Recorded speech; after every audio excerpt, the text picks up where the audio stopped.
You are listening to the Embrace the Mud podcast, where we discuss all things related to healthy, joyful, and life-giving relationships. Why focus on relationships? Because the quality of our intimate partnerships and close connections influences our health, happiness, and longevity more than anything else in our lives. Relationships matter a lot, so together, let's jump into the mud, aka our messy relationships, pull some weeds, plant some seeds, and create an enriching environment where strong relationships can take root. I am your grateful host, Dara Posner. I am a relational disaster working toward relational mastery. I am also a positive psychology coach, a relational mindset coach, a blogger, and now a podcaster. Thank you for tuning into this episode of the Embrace the Mud podcast, where we discuss all things related to healthy, joyful, life-giving relationships. If you are a fan of this podcast, please subscribe, follow, like, review, and share. Your engagement in this way is crucial to the success of the podcast, and I appreciate you taking just a few seconds to support my mission, which is to help people like you flourish in life and love. Today on the Embrace the Mud podcast, we are continuing with our series, Relational Weeds. Relational weeds is the term I use for the various behaviors that, when habituated, lead to failed relationships because they put people at odds with one another and ultimately corrode trust and a sense of emotional safety and connection in the relationship. Today's weed is blame, the habit of fault finding. When something happens, why do we automatically want to assign blame? How does this impact our relationships? And what's a better way to respond when something negative occurs? That's what we'll be covering today. So let's go ahead and dive on in.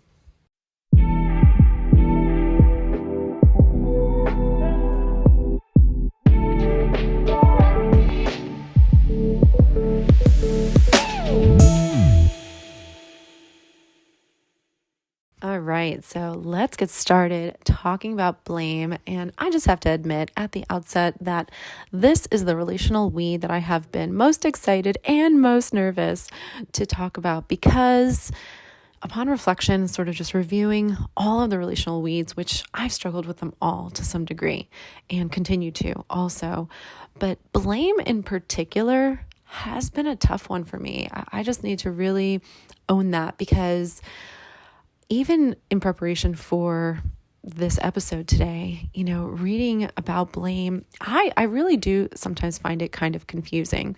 And as I kind of go along, I will explain more about why that is. And maybe you can relate, and maybe not, but I think that this can be a really tough one. This has been a really, really tough one for me.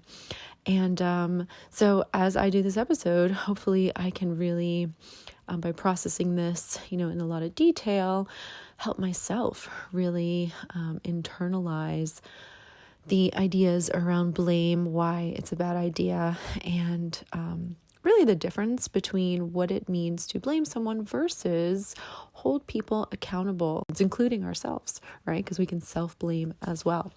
So one of my favorite perspectives on blame comes from Brené Brown, who is a researcher and an amazing author. I don't know if you've read any of her books, but I recommend all of them. Daring Greatly is probably my favorite. But she does this really fantastic video. You can go on YouTube and just do Brené Brown on blame. And it's a really cute little animated video where she defines blame this way. She says that it's a way to discharge discomfort and pain. And the reason she gives for why people blame and fault find when something negative happens is because it gives us some semblance of control. But the problem with blame, she explains, is that it has an inverse relationship to accountability. And I think that's where I have gotten a little bit confused sometimes, because I feel like there's someone to blame, right? Somebody, let's say, makes an agreement with you and doesn't fulfill their end of the agreement, and there is a negative consequence, especially to the innocent party who is keeping their end of the agreement. It just seems like blame is in order, right? Depending on how you look at it. Like, that's where I've always started to come from. Like, no, it's fair to blame that person for not doing what they said that they would do. But what I'm learning is, it's really the action of placing blame, which is what ruins relationships and actually interferes with our ability to hold someone truly accountable. And what I've come to understand is that what separates accountability and blame, and I'll give some examples of what the differences could look like in a little while, but what really separates accountability from blame in the delivery of, confronting an issue is evaluative statements about the other person. That's the tough part, right? So that's what takes your statements and turns them into blame instead of accountability. So the way that I've learned to really just organize this for myself to make sure that I'm not blaming, because blame is like, it just is going to come out it's like wired into me or something, because it's like automatic, right? So I have had to give myself a template for this is how you talk when you're trying to just hold someone accountable versus blaming.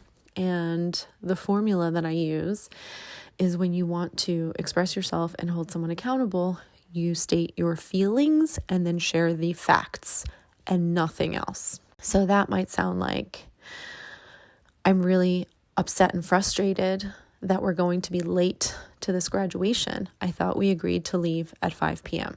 I can say I feel frustrated. I could say I feel angry. I could say I feel disappointed. And the fact is, we talked about this and this is what we agreed to. And that's it. And when we do it that way, there's no defenses that go up on the other side, right? Because we're not making any evaluation about the other person. If we're blaming, we are doing that. So it might sound more like, I am so annoyed and frustrated that we're going to be late to this graduation. You said that you were okay with leaving at 5 o'clock. Now we're going to be late. Everyone is going to be looking at us in a negative way, and it's all your fault. I can't believe that you could be so irresponsible. Or I can't believe you just don't even care about that, right? There's some type of a statement that is an evaluative statement about either the other person's character, personality. It's like a criticism of some kind, or a story that you are telling, like you're evaluating their level of interest or care in something. And you're drawing that conclusion based on the fact that they're running late. And that's when the defenses could potentially go up, right? That's when it becomes just a negative experience in the relationship beyond the fact that, there's a legitimate conflict here, but now, the other person is feeling blamed instead of being confronted with the fact of the matter, which is we agreed to leave at a certain time. And now my partner's upset because I didn't hold up my end of the deal.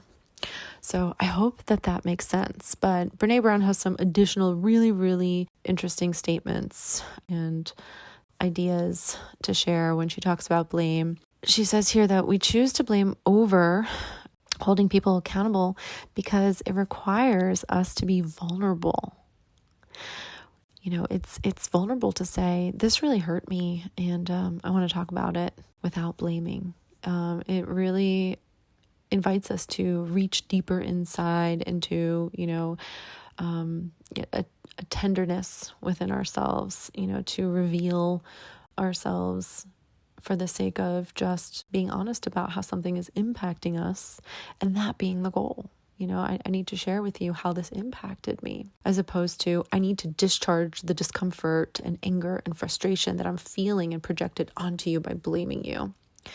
That's the easier thing to do and the more destructive thing to do. And that's why blame is a relational weed.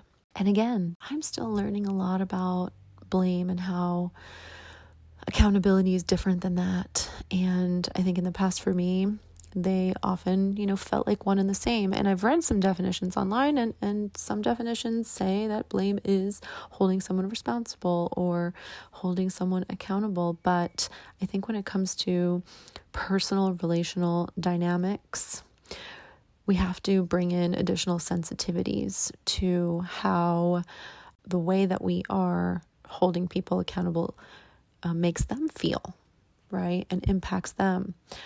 Because, it's hard in both directions. It's hard to be the person who, feels disappointed by another person's shortcomings, and it's hard to be the person who's doing the disappointing.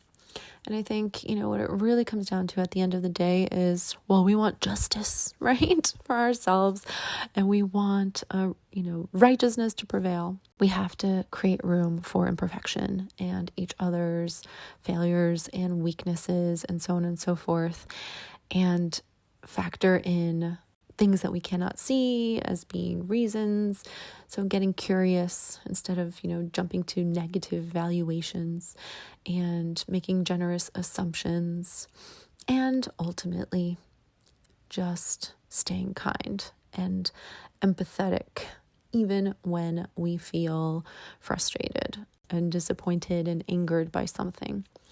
And so it's really great to consider how just being in the right isn't a good reason to blame someone.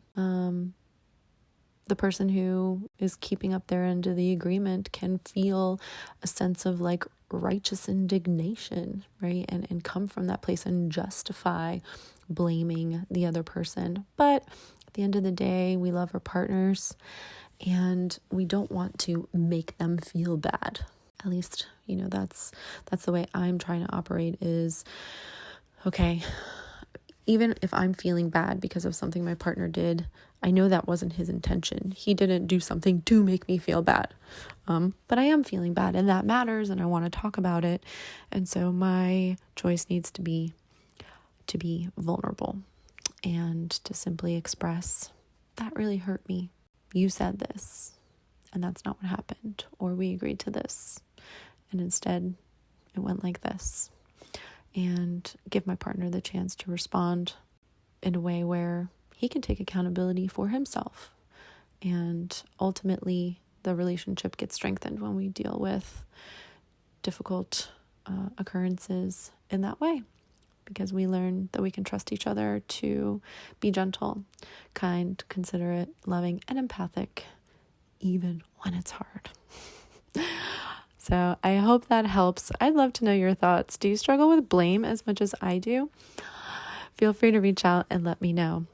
I will be back tomorrow with another relational weed. And in the meantime, please remember, you are wired for love and connection. You are capable of love and connection, and you